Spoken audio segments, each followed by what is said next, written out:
কাঁচা কলাতে প্রচুর পরিমাণে পটাশিয়াম রয়েছে। বিভিন্ন গবেষণায় দাবি করা হয়েছে কাঁচা কলা খেলে হৃদরোগের ঝুঁকি অনেকটাই হ্রাস পায়।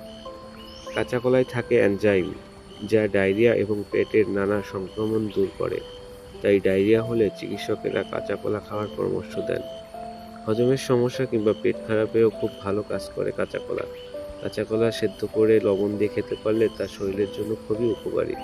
কাঁচা কলায় রয়েছে উচ্চ মাত্রায় ভিটামিন এ, ভিটামিন বি6 ও ভিটামিন সি, পটাশিয়াম, ম্যাগনেসিয়াম ও ফসফেট। কাঁচা কলা অনেক ধরনের ক্যান্সার প্রতিরোধে সহায়ক।